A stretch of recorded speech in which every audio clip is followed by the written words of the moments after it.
안녕하세요. 반갑습니다. 평생 열심히 일해서 마련한 내 집, 나중에 자녀한테 물려주거나 팔아서 노후 자금으로 쓰려던 그 계획이 있으시죠? 그런데 지금 이 순간에도 그 계획이 조용히 무너지고 있을 수 있습니다. 오늘 이 영상을 그냥 지나치셨다면 10년 뒤에 여러분의 가장 큰 재산이 팔리지도 않고 세입자도 구하지 못한 채 매년 관리비와 세금만 빠져나가는 짐이 되어 있을지도 모릅니다. 실제로 지금 이 순간 전국 곳곳에서 이런 일이 벌어지고 있습니다. 경상북도의 한 중소도시에 사시는 70대 어르신 이야기를 들려드릴게요. 이분은 30년 전에 그 지역 상가 건물 하나를 사서 임대 수입으로 노후를 준비해 오셨습니다. 처음에는 월세가 꼬박꼬박 들어왔고 건물 가치도 꾸준히 올랐습니다. 그런데 10년 전부터 세입자가 하나 둘 떠나기 시작했고 지금은 건물의 절반 이상이 빈 공간으로 남아 있습니다. 팔려고 내놨지만 몇 년째 사겠다는 사람이 나타나지 않습니다. 재산세는 계속 나오고 건물 수리비도 들고 정작 노후 생활비로 쓸 수 있는 돈은 점점 줄어들고 있습니다. 이분의 이야기가 남의 일처럼 들리시나요? 혹시 여러분 주변에서도 이런 이야기 들어보신 적 없으신가요? 고향집을 팔려고 내놨는데 몇 년째 안 팔린다거나 부모님이 사시던 지방 아파트를 물려받았는데 관리비만 나가고 도저히 처분이 안 된다거나 우리 동네 상가가 반 이상 비어있다는 이야기 말입니다. 저도 비슷한 걱정을 하다가 이번에 제대로 정리해보고 싶었습니다. 앞으로 10년, 우리가 가진 자산이 어떻게 될 것인지, 그리고 지금 우리가 무엇을 준비해야 하는지는요. 솔직히 이런 이야기를 접하면 마음이 무거워지실 수 있습니다. 저도 처음에 이 자료들을 보면서 한동안 마음이 무거웠으니까요. 하지만 변화가 이미 일어나고 있다면 모르는 것보다 아는 게 낫습니다. 알아야 대비할 수 있으니까요. 우리 세대는 정말 열심히 살아왔습니다. 아무것도 없는 나라에서 시작해서 배고픔을 버티고 가족을 위해 희생하면서 지금 대한민국을 만들어낸 세대입니다. 그 노력이 헛되지 않으려면 이제 세상이 어떻게 바뀌고 있는지를 한 번쯤 직면할 필요가 있다고 생각합니다. 오늘 영상에서는 지금 우리 자산에 무슨 일이 벌어지고 있는지, 앞으로 어떤 변화가 올 수 있는지, 그리고 오늘 당장 할 수 있는 3가지 실천 방법을 알려드리겠습니다. 끝까지 함께 해주시면 분명 도움이 되실 겁니다. 자, 그럼 시작해볼까요? 먼저 솔직하게 여쭤볼게요. 여러분 자산의 대부분이 어디에 묶여 있으신가요? 아마 많은 분들이 아파트나 집, 혹은 상가나 토지 같은 부동산에 자산의 절반 이상이 들어가 있으실 겁니다. 통계청에서 발표한 가계금융복지조사 자료를 보면 실제로 우리나라 가계 자산 중 부동산이 차지하는 비중은 70%를 넘습니다. 10분 중 7분은 전 재산의 절반 이상이 집이나 땅에 묶여 있다는 뜻이죠. 이게 왜 당연한 일이었는지 우리 세대는 압니다. 1970년대, 80년대, 90년대를 떠올려 보세요. 서울에 작은 아파트 하나 샀다가 10년, 20년 뒤에 몇 배로 오른 경험을 직접 하셨거나 주변에서 그런 분들을 여럿 보셨을 겁니다. 그때 그 집만 안 팔았어도 하는 말 한 번쯤 해보셨거나 들어보셨죠? 월급을 아끼고 아껴서 처음 내 집 마련했을 때의 그 뿌듯함 기억하시죠? 등기부를 손에 쥐었을 때의 그 감격이요. 그게 단순한 집 한 채가 아니라 내 가족을 지키는 울타리이자 미래에 대한 안도감이었습니다. 그 경험이 우리 마음속의 하나의 공식으로 자리 잡았습니다. 열심히 일하고 절약하고 좋은 곳에 집을 사면 결국 오른다. 이 공식은 수십 년 동안 틀리지 않았습니다. 부동산은 우리 세대에게 가장 믿을 수 있는 저축수단이자 노후 준비 방법이었으니까요. 그런데 지금 이 공식의 전제 조건이 조용히 무너지기 시작했습니다. 집값은 결국 그 집을 사줄 사람이 있어야 유지됩니다. 수요가 있어야 가격이 오르는 거잖아요. 그 수요를 만들어내는 가장 중요한 힘이 바로 인구입니다. 젊은 사람들이 늘어나고 새 가정을 꾸리고 집을 사야 집값이 유지되는 거죠. 그런데 지금 우리나라의 인구 상황이 어떻게 되어 있는지 같이 살펴봐야 할 것 같습니다. 자, 숫자 이야기를 좀 해보겠습니다. 어려운 내용은 없으니까 편하게 들어주세요. 2026년 초 통계청에서 발표한 자료에 따르면 우리나라의 합계 출산율이 0.65명대까지 내려갔습니다. 합계 출산율이라는 말 처음 들으시는 분들도 계실 텐데요. 쉽게 말씀드리면 여성 한 명이 평생 동안 낳는 아이의 수를 평균으로 낸 숫자입니다. 어떤 나라가 지금 있는 인구 수준을 유지하려면 이 숫자가 최소 2.1명은 되어야 합니다. 부부 2명이 아이를 2명 이상 낳아야 인구가 유지된다는 뜻이죠. 그런데 우리나라는 지금 0.65명입니다. 둘이 결혼해서 아이를 한 명도 채 낳지 않는다는 뜻입니다. 세대가 하나 내려갈 때마다 인구가 절반 이하로 줄어드는 속도입니다. 전 세계 어느 나라도 이 수준까지 내려간 나라는 없습니다. 지금 우리나라가 세계 최저 출산율을 기록하고 있는 겁니다. 이 숫자가 우리 생활, 특히 부동산과 어떻게 연결되는지 좀 더 구체적으로 이야기해 볼게요. 지금으로부터 10년 뒤, 그러니까 2035년 전후가 되면 지금 부동산을 가장 활발하게 사고 파는 30대에서 40대 인구가 지금보다 훨씬 줄어들어 있을 겁니다. 집을 살 수 있는 경제력을 갖춘 젊은 구매층이 급격히 줄어든다는 거죠. 집값이라는 게 결국 시장 원리로 움직입니다. 사고 싶은 사람이 많으면 오르고 사려는 사람이 줄면 내려갑니다. 지금까지는 인구가 계속 늘어났기 때문에 수요가 유지됐지만 앞으로는 그 수요 자체가 줄어들 수 있다는 겁니다. 여기서 이런 생각 드실 수 있습니다. 그래도 서울은 다르지 않아? 서울은 계속 사람이 몰리잖아. 맞습니다. 서울 핵심 지역은 다르게 흘러갈 가능성이 있습니다. 그 이야기는 조금 뒤에 해드릴게요. 그런데 서울이 아닌 지방, 수도권 외곽, 중소도시의 이야기는 이미 현실에서 조금씩 나타나고 있습니다. 국토교통부 자료를 보면 전국의 빈집수가 지속적으로 늘어나고 있고 특히 농촌 지역과 지방 중소도시의 빈집 비율이 높아지고 있습니다. 이게 10년 뒤, 20년 뒤에는 어떤 모습이 될까요?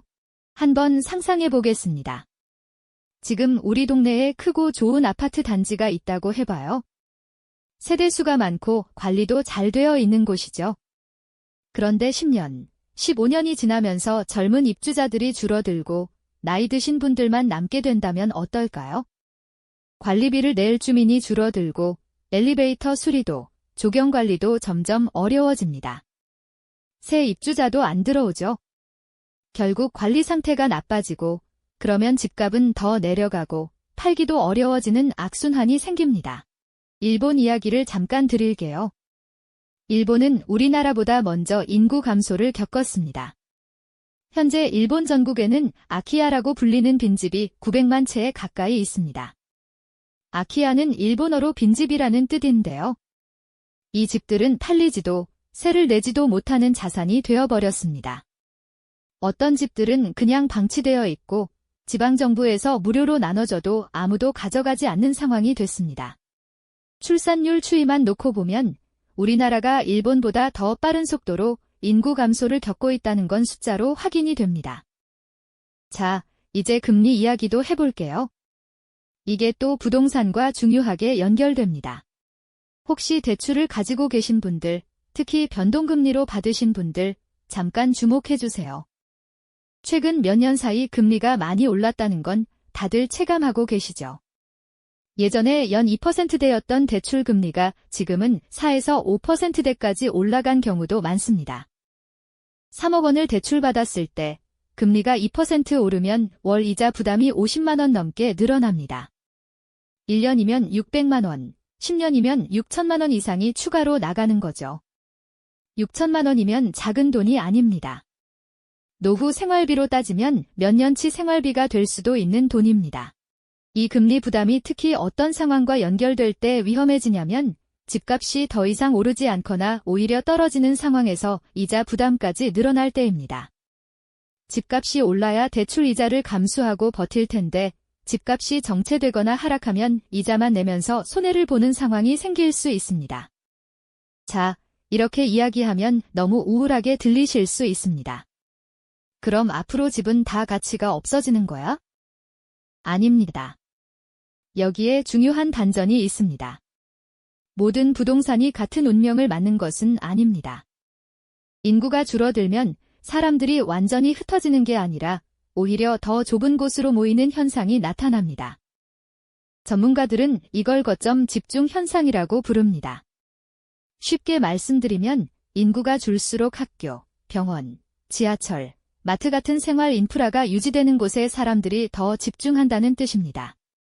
병원이 멀고 버스도 잘 다니지 않고 마트도 없는 곳에서는 살기가 어려워지니까요. 특히 나이가 드실수록 이런 인프라 접근성이 훨씬 더 중요해집니다. 지하철역 10분 거리에 병원이 있는 곳과 차로 30분을 가야 병원이 있는 곳, 어디서 사시고 싶으세요? 이 질문에 대한 답이 앞으로 부동산 가치를 결정하는 중요한 기준이 될 겁니다. 결국 앞으로의 부동산은 크게 두 가지로 나뉠 가능성이 높습니다. 하나는 생활 인프라가 탄탄하게 유지되는 지역의 부동산. 서울 핵심 지역, 수도권 주요 교통 거점, 각 지방의 거점 도시 중심부 등이 여기에 해당합니다. 이런 곳은 인구가 줄어도 오히려 주변에서 사람들이 모여들기 때문에 가치가 상대적으로 유지될 가능성이 있습니다. 다른 하나는 그 인프라가 점점 빠져나가는 지역의 부동산. 지방 소도시, 노후 상가 밀집 지역, 교통이 불편한 외곽 지역들이 점점 이쪽으로 분류될 가능성이 있습니다. 이런 곳은 인구 감소가 본격화될수록 가치 하락의 압박을 크게 받을 수 있습니다. 지금 여러분이 가지고 계신 부동산이 어느 쪽에 해당하는지 한번 조용히 생각해 보시는 것이 필요할 것 같습니다. 물론 이건 확정된 미래가 아닙니다. 정부 정책이 바뀔 수도 있고 예상치 못한 산업이 지방에 생길 수도 있습니다. 그리고 이 내용은 어디까지나 현재 데이터와 전문가들의 분석을 기반으로 한 가능성 이야기입니다. 부동산 관련 결정은 반드시 부동산 전문가나 재무상담사와 함께 충분히 검토하신 후에 하시기를 권해드립니다. 자, 이제 조금 다른 이야기를 해보겠습니다. 부동산이 어렵다면 그럼 돈은 어디로 가고 있을까요? 요즘 경제 뉴스에서 가장 자주 나오는 단어가 뭔지 아시나요? 인공지능, 로봇, 반도체 이런 단어들입니다. 이게 그냥 첨단 기술 이야기로 그치지 않고 우리 생활 속으로 빠르게 들어오고 있다는 걸 요즘 실감하시는 분들이 많으실 겁니다. 병원 예약을 앱으로 하고 마트 계산대에 무인 기계가 생기고 배달은 로봇이 하는 세상이 조금씩 현실이 되어가고 있죠.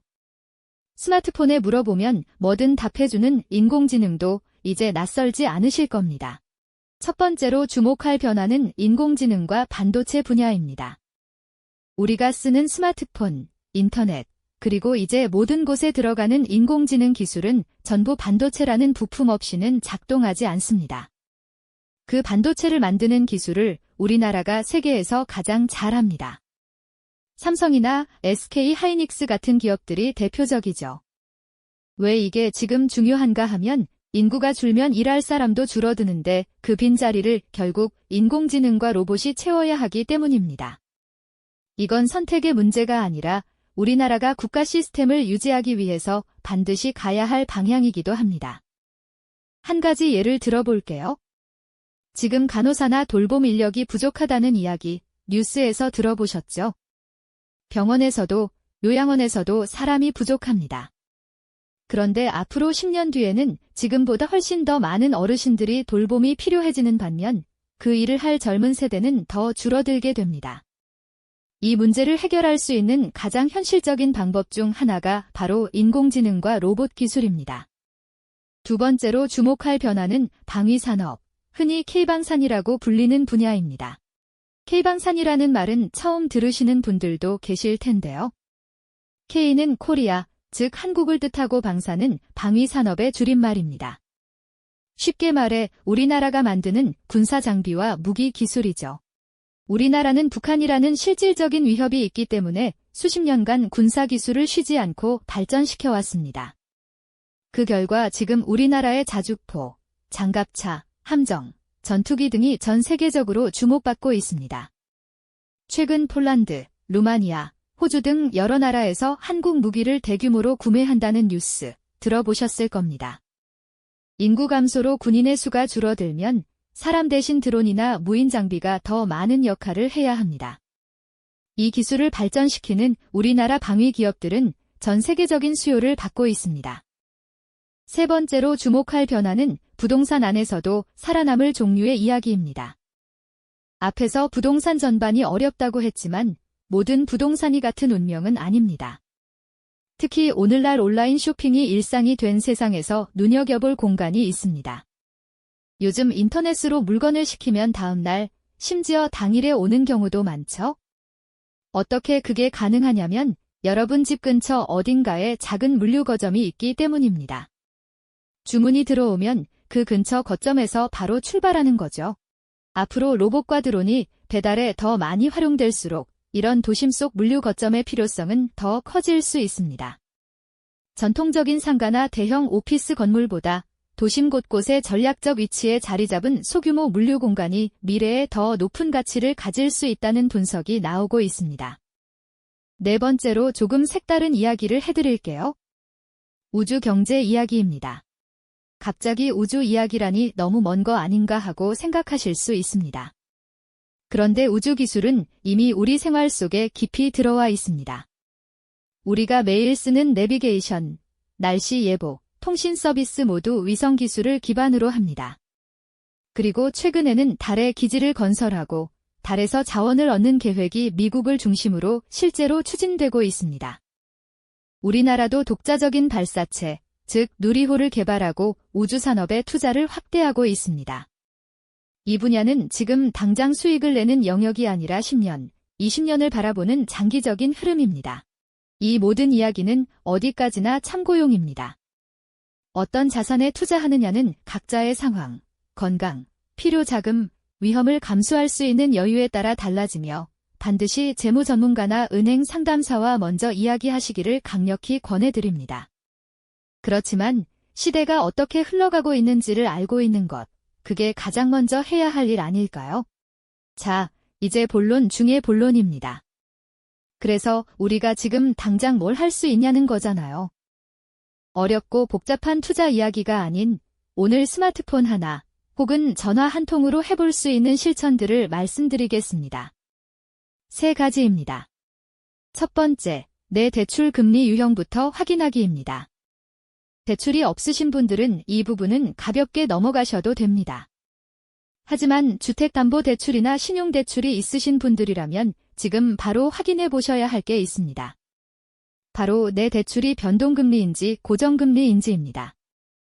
변동금리는 말 그대로 시장금리 상황에 따라 이자가 변하는 방식입니다. 금리가 내려가면 좋지만 올라가면 이자 부담이 함께 올라갑니다. 고정금리는 처음 계약한 금리가 대출 기간 동안 유지되는 방식이라 안정적입니다. 쉽게 기억하시려면 이렇게 생각해 보세요. 변동금리는 계절 날씨와 비슷합니다. 여름엔 시원할 수 있지만 겨울엔 추워집니다. 고정금리는 실내 온도 조절기처럼 처음 설정한 온도가 계속 유지되는 방식이죠. 3억 원을 대출받은 상태에서 금리가 2% 오르면 월이자 부담이 50만 원 넘게 늘어납니다. 1년이면 600만 원입니다. 이 돈이면 손자 손녀와 여행도 가고 건강검진도 여유 있게 받고 좋아하는 것에 쓸 수 있는 돈입니다. 그 돈이 그냥 이자로 빠져나간다면 얼마나 아깝습니까? 오늘 할 일은 간단합니다. 본인이 거래하는 은행 앱을 열거나 은행 고객센터에 전화해서 이렇게 물어보세요. 제 대출이 변동금리인가요? 고정금리로 바꾸면 금리가 어떻게 되나요? 이 한마디면 됩니다. 전화 한 통에 1시간이면 충분합니다. 전화 걸기가 어렵게 느껴지시면 자녀분께 부탁하셔도 됩니다. 부탁하기 쑥스럽다면 이 영상을 함께 보시면서 이거 한번 알아봐 줄래 하고 자연스럽게 이야기 꺼내보세요. 사실 이런 이야기를 가족끼리 한 번씩 나눠보는 것 자체가 큰 도움이 됩니다. 두 번째, 자산의 일부를 달러로 분산해 두는 것을 고려해 보시기 바랍니다. 달러라고 하면 왠지 어렵게 느껴지시죠? 환전소에 가야 하나, 외화 계좌가 뭔가 복잡한 거 아닌가 하는 생각이 드실 수 있습니다. 그런데 요즘은 아주 간단합니다. 거의 모든 은행 앱에서 달러 통장을 만들 수 있고 5분이면 환전도 됩니다. 마치 원화를 저축하듯이 달러도 조금씩 모을 수 있는 거죠. 왜 달러가 필요하냐고요? 우리나라 원화는 부동산 경기나 국내 경제 상황에 따라 영향을 많이 받습니다. 경제가 불안해지면 원화 가치가 흔들릴 수 있습니다. 반면 달러는 세계 경제의 기준 통화이기 때문에 불안한 시기에 상대적으로 안정성을 보이는 경향이 있습니다. 이건 일반적인 경향이고 항상 그런 것은 아니지만 자산을 다양한 곳에 분산해두는 것 자체가 위험을 줄이는 기본 원칙입니다. 전 재산을 달러로 바꾸라는 게 절대 아닙니다. 전체 자산의 10% 정도 혹은 한 달치 생활비 정도를 달러로 보유하는 것만으로도 어느 정도 위험 분산이 될 수 있습니다. 환율이 너무 높다고 느끼실 때는 한꺼번에 다 환전하지 말고 조금씩 나눠서 환전하는 방식을 쓰시면 부담이 적습니다. 예를 들어 한 달에 50만 원씩 환율에 관계없이 꾸준히 환전하는 방식이죠. 이렇게 하면 환율이 높을 때와 낮을 때를 평균으로 맞출 수 있어서 위험을 낮출 수 있습니다. 세 번째, 신용카드 사용을 점검하고 체크카드 습관으로 바꾸는 것입니다. 이건 정말 작은 것 같지만 실제로는 아주 중요한 기초 작업입니다. 신용카드는 이번 달에 쓰고 다음 달에 갚는 구조입니다. 잘 관리하면 문제없지만 경기가 나빠지고 예상치 못한 지출이 생기면 연체가 발생할 수 있습니다. 연체가 한 번 생기면 신용등급이 떨어지고 나중에 좋은 금리로 대출을 받거나 금융 혜택을 이용하기 어려워집니다. 반면 체크카드는 통장에 있는 돈 안에서만 쓸 수 있습니다. 당장은 조금 불편해도 내가 쓸 수 있는 돈 범위 안에서만 쓰는 습관을 자연스럽게 만들어줍니다. 한 달에 100만 원만 줄여봐도 10년이면 1억 2천만 원이 됩니다. 이 돈이 나중에 여러분이 새로운 준비를 할 수 있는 기반이 되어줄 수 있습니다. 방법은 간단합니다. 지금 쓰는 신용카드의 한도를 스스로 낮춰달라고 신청하세요. 한도가 낮으면 자연스럽게 쓰는 돈이 줄어듭니다. 카드사 앱이나 고객센터에서 한도 조정 신청을 할 수 있습니다. 아이고, 그건 좀 너무 불편하지 않나 하고 생각하실 수 있습니다. 처음에는 불편합니다. 그런데 한 달, 두 달 지나면 그게 새로운 습관이 됩니다. 습관은 한 번 자리 잡으면 굉장히 강력합니다. 수십 년간 아끼고 절약하면서 살아오신 우리 세대가 이 정도는 충분히 하실 수 있다고 생각합니다. 오늘 많은 이야기를 드렸습니다. 무겁게 느껴지셨을 수도 있습니다. 괜찮습니다. 저도 이 이야기를 처음 접했을 때 한동안 마음이 무거웠으니까요. 그런데 이런 생각도 들었습니다. 이 변화들이 이미 일어나고 있다면 모르는 것보다 아는 게 낫다. 알아야 대비할 수 있으니까. 10년 뒤가 어떻게 될지는 아무도 정확히 모릅니다. 인구 문제가 예상보다 잘 해결될 수도 있고 새로운 산업이 지방에 활력을 줄 수도 있습니다. 정부가 획기적인 정책을 내놓을 수도 있습니다. 하지만 지금 나와 있는 데이터와 흐름을 보면서 미리 한 발짝씩 준비하는 것, 그게 우리가 할 수 있는 가장 현명한 행동이라고 생각합니다. 저도 정답을 다 알고 이야기하는 게 아닙니다. 여러분과 같이 공부하고 같이 고민하면서 조금이라도 더 나은 선택을 하려는 마음으로 이 영상을 만들었습니다. 마지막으로 오늘 이야기를 짧게 정리해드리겠습니다. 딱 3가지만 기억하시면 됩니다. 첫째, 우리나라는 세계 최저 수준의 출산율과 급격한 인구 감소를 겪고 있습니다. 통계청 발표에 따르면 합계 출산율이 0.65명대까지 내려갔습니다. 이로 인해 집을 살 젊은 세대가 줄어들고 특히 지방과 수도권 외곽 부동산의 경우 앞으로 어려움을 겪을 가능성이 있다는 분석이 나오고 있습니다. 반면 교통과 생활 인프라가 잘 갖춰진 핵심 지역은 상대적으로 견고할 수 있습니다. 내가 가진 부동산이 어느 쪽인지 점검해 보시기 바랍니다. 둘째, 앞으로의 자산 흐름은 기술 중심으로 이동하고 있다는 분석이 나오고 있습니다. 인공지능과 반도체, 방위 기술, 물류 인프라, 우주 기술 등의 분야가 주목받고 있습니다. 다시 한번 강조하지만 이 내용은 투자 권유가 아니며 반드시 개인 상황에 맞게 전문가 상담 후 판단하시기 바랍니다. 셋째, 오늘 바로 실천할 수 있는 3가지를 해보세요. 하나, 내 대출이 변동금리인지 확인하고 고정금리 전환 가능 여부를 은행에 문의해보세요. 둘, 자산의 일부, 전체 자산의 10% 정도를 달러로 분산하는 것을 고려해 보세요. 셋, 신용카드 한도를 자율적으로 줄이고 체크카드 사용 습관을 만들어 나가세요. 이 세 가지는 경제 상황이 어떻게 바뀌더라도 기본적인 재정 건강을 지켜주는 토대가 됩니다. 오늘 영상 끝까지 함께 해주셔서 진심으로 감사드립니다. 여러분의 건강하고 여유로운 노후를 진심으로 응원합니다. 오늘 이야기가 도움이 되셨다면 다음 영상에서도 이렇게 유익한 정보로 찾아올 테니 꼭 다시 만나요. 궁금한 점이나 의견은 댓글로 남겨주시고 주변에 이런 정보가 필요한 분들께 공유해 주시면 더 감사하겠습니다. 다음 영상에서 또 뵙겠습니다. 감사합니다.